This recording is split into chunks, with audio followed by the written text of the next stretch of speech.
Thank you for staying with the Monday Report. Town Hall session begins right now. We're talking about the CBC debate. There's a 42-member task force. What areas should they focus on? And was there even a need to review the curriculum to begin with? But let's see what you're saying first of all online. Let's bring that up at Trevor Mbija at Citizen TV Kenya. Use the hashtag Monday Report or text us on 22422. That's our SMS line.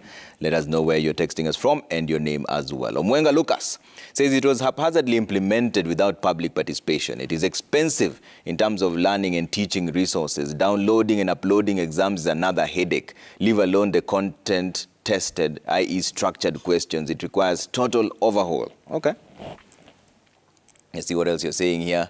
Wanaino Michael says the CBTC task force is missing very important people, teachers from public primary schools who have been encountering implementation challenges daily. Professors will just use theories to formulate a report. How I wish they visit these understaffed schools. Okay. Let's see what else you're saying here. Silvanos says CBC should be boosted and encouraged because some pupils are not good in class but are good in their talents. All right. Let's see, Fantas Mutiga says, CBC is a very good curriculum, but Kenya is not prepared. We should just revert to 844, and once we invest and have enough resources to facilitate it, we can introduce what we are having in schools currently. It's just a PR exercises. Okay. See if you can squeeze in maybe one more here. Engineer Lazaro says, CBC is the curriculum whose time has come. Task force should be in place to advise the government and guide the smooth process of full implementation. Okay. All right. Prof, let's start with you on this conversation. Was there even a need to review our education system to start with? And is CBC the solution? Thank you very much, Trevor. I think it's a good practice and a standard practice to review a curriculum at least every 5 years. And normally these reviews can result in major changes or small changes. So it is in order to review a curriculum regularly, at least 5 years. And but even as we do that, it is very important to appreciate the fact that a curriculum is a social and political agreement between the institutions, the government, and the society, reflecting the needs, of course, of the society. And it's normally done with the appreciations of the trends that we have in terms of the best practices that we have in the world and so forth. Yeah. But even as we do that, it is very important that we negotiate and agree. And we be very careful when we are doing that so that we don't bring instability in your systems, especially the education system. It's also very important that you be vigilant because even as you carry out these reviews, we normally have interest, especially from the donors. Yeah. So we need to be very careful so that we don't copy-paste. So I'm in agreement that it was in order for us to review the 844 curriculum. Yeah. And even as we are reviewing the 844 curriculum, and you are asked whether it was the right way to go the CBC way or not. But from my own opinion, it was very important that we review the 844, especially to undo you can say, the mutilation that were visited upon this curriculum. To me, and from where I stand, I think 844 was the best curriculum, bearing in mind its philosophy, philosophy of self-reliance. If you analyze the intentions of the 844 and the intentions that we want to bring through the CBC, I think there is a parallel in terms of what we wanted to achieve then and what we want to achieve now.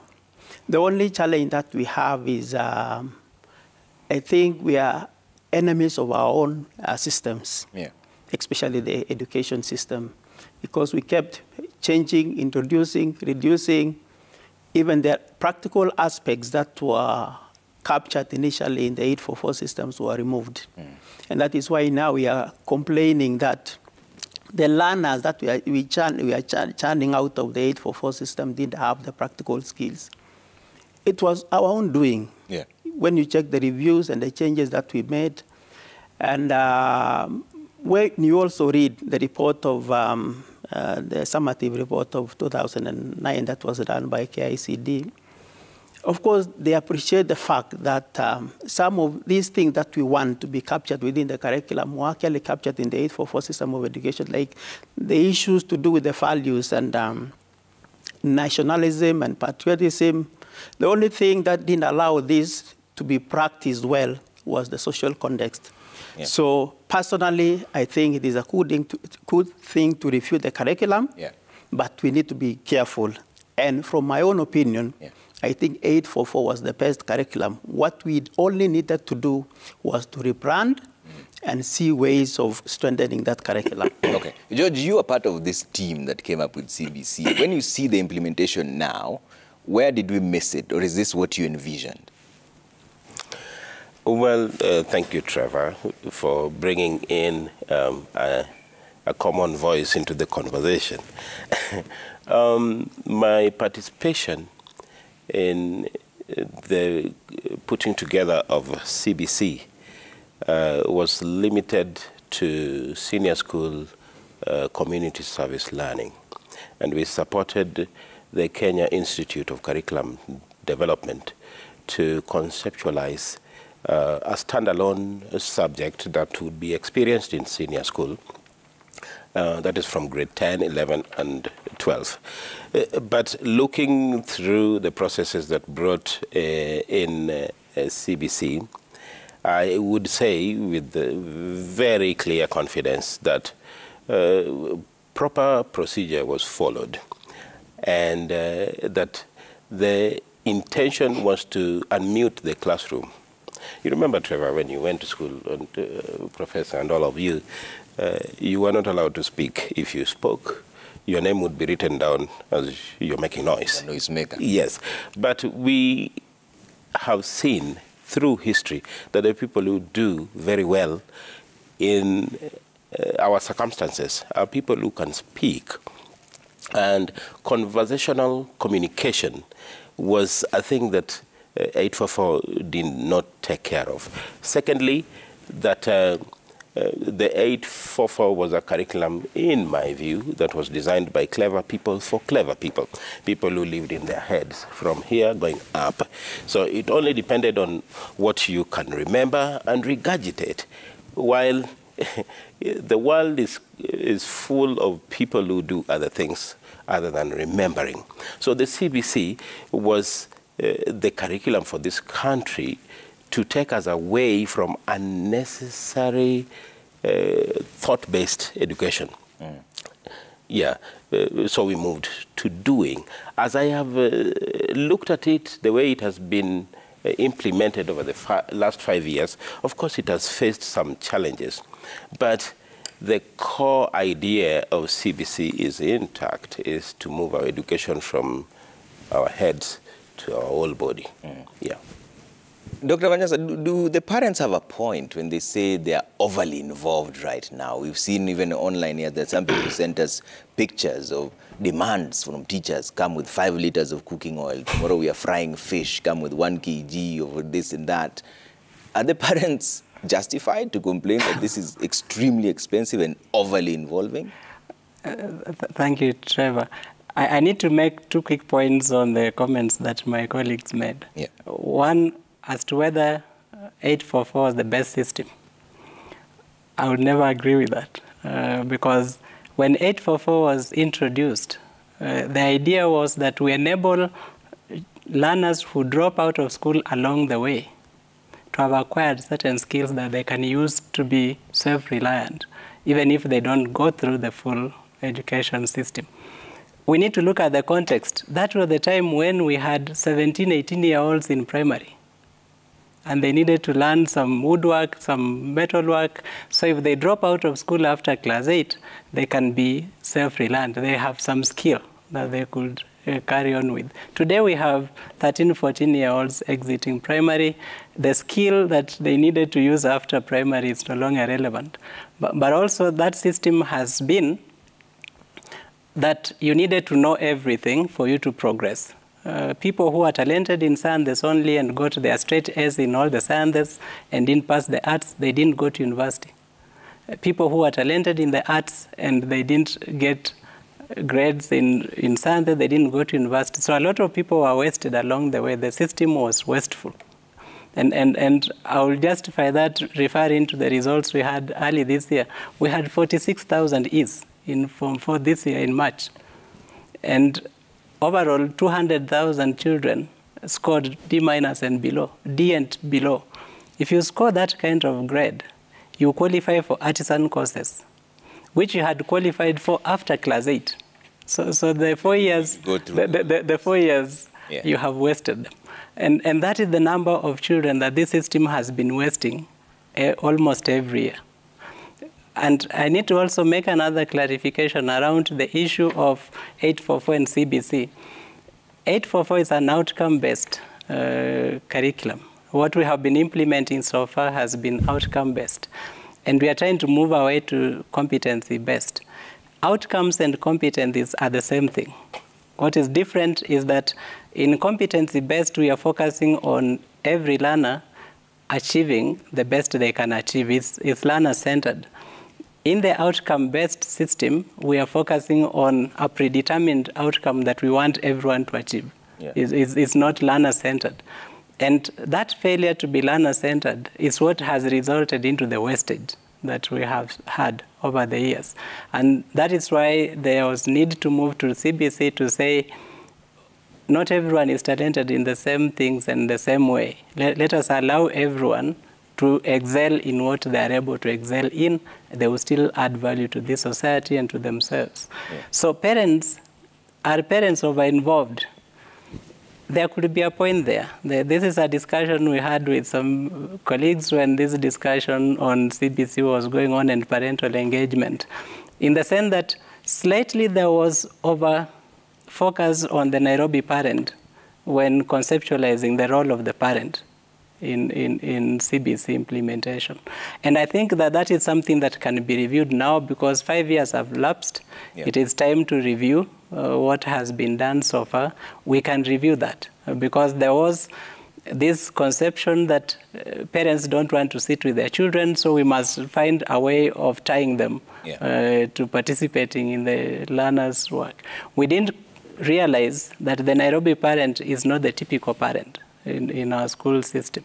The typical parent is this mother in the village who is there at home, who faces power imbalance between herself and the teachers in the school, who is willing to support the child but can't do the homework with the child.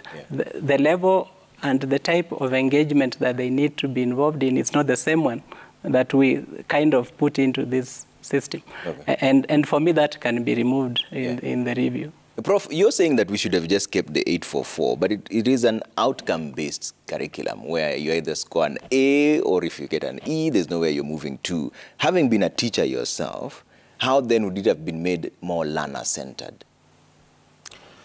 Thank you, Trevor. I think what we should be asking ourselves, even before I answer that question, is what we have in place currently, competency-based curriculum, CPC? And I would say no. Because when you analyze what we have in place in terms of the features that we should be having in CPC, I think it is not CPC by description. One, in CBC, and I agree with my colleagues, learning is fixed, but time is variable. But what we are witnessing in our classrooms is learners moving in cohorts. So you have grade 1 moving to grade 2, grade 2 moving to grade 3, and so forth.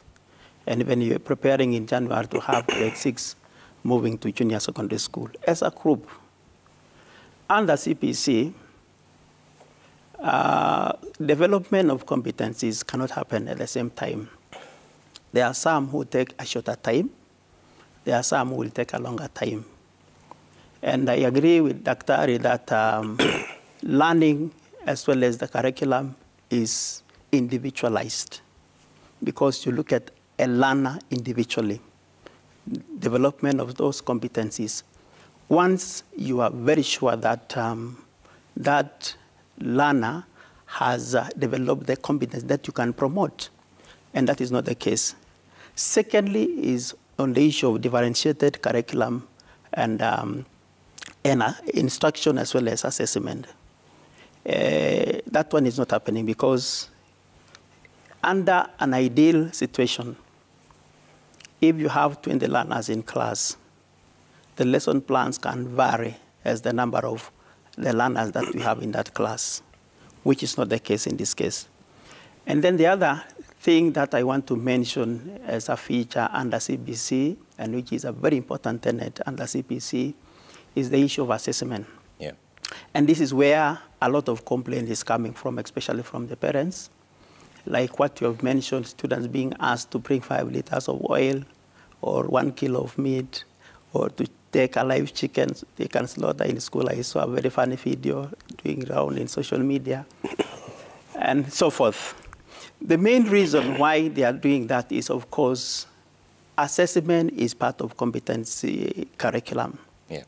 So that you can tell whether the learner is doing well, progressing, or you need to put intervention in place, and so forth.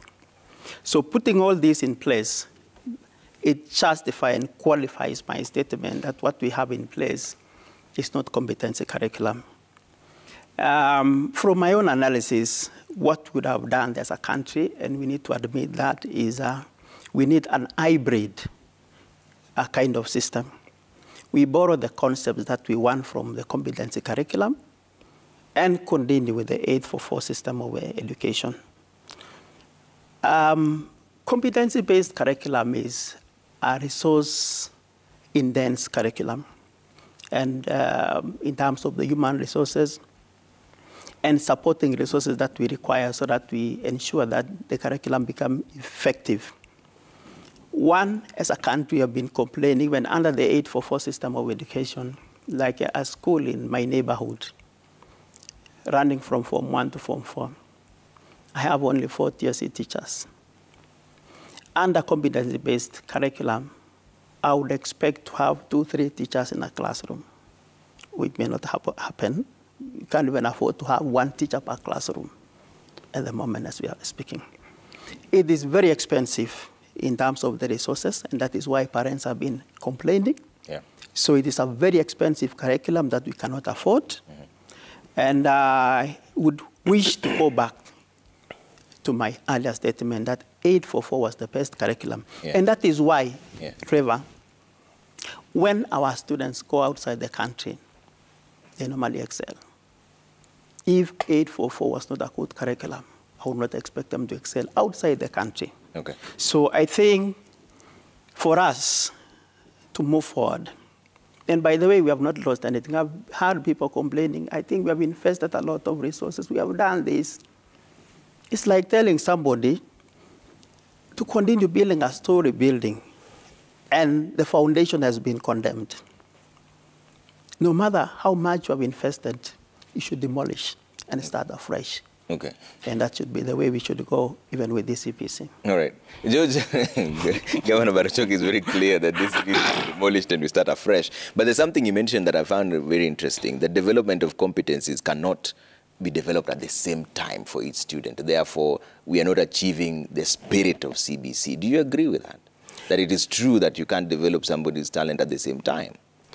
Well, Trevor,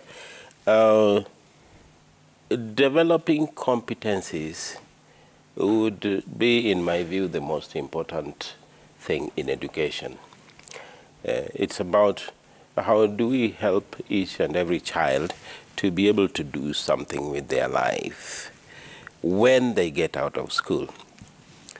That should be more important than scoring a grade A in math or in chemistry.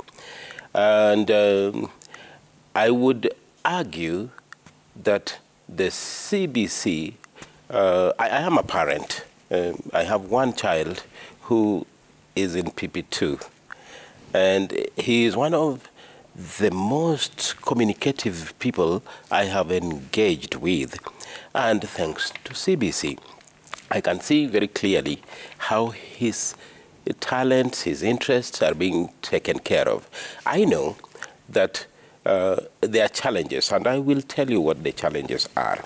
And they are not challenges that would make us go back to 844. It would be a terrible idea, in my view, to go back to 844. The challenge is simple. That several countries have attempted to implement CBC, and several countries in south of the Sahara have flopped. And they have flopped because of three reasons. One is teacher preparation. When government budgeted for CBC, I think they didn't think it was important to train teachers. Or they did, but you can't see that there's a clear intention to train teachers to implement CBC. And so teachers who are doing CBC right now got 3 or 4 days of training. Like, that's a joke. Like, 3 or 4 days of training to implement a new idea is not enough. It takes a teacher 5 years to change their behavior. The first year, it's just orientation, you understand what's going on. But going through, there has to be a consistent and intentional plan to train the teachers to be able to understand and implement the CBC. Number two is parental engagement. CBC is very huge on involving parents in the lives of their children. Yeah. But the parent was used to sending their children to school and letting the teacher do the parenting for them. And so when you return children to us every day asking us to fry an egg, to slaughter a chicken, to have conversations, we have to feel frustrated. So we have to be intentional in planning to train the parent to be able to take up the new role of standing by their children every day. And lastly, assessment. Sometime, I think in 2017 or 2018, the then director of Kenya National Examination Council, I think she was Dr. Karogo, announced that there would be examinations for class 3, and there was an uproar through the country. What that indicated is that most of us did not understand what CBC was, even at the top level. Yeah. So much so that the Kenya National Examination Council was able to go on record to say that there would be examination, while the intention for assessment for CBC was not assessment of learning. It was assessment for learning, ongoing, continuous, and intentional to ensure there was learning going on at the lesson level. Yeah.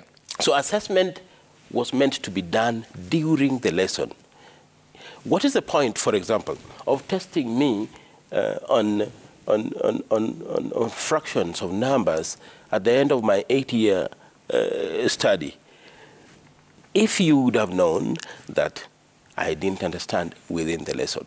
So that it was intentional that assessment was brought into the classroom. Okay. Yes. So those three things were are the major reasons why all the countries that have failed with CBC failed. Okay, Dr. Manyas, I'll come with you and talk about the 42-member task force. What then should they be focusing on? Because there's quite a lot of feedback. I wonder if we can squeeze in some of them. My colleague, Efantas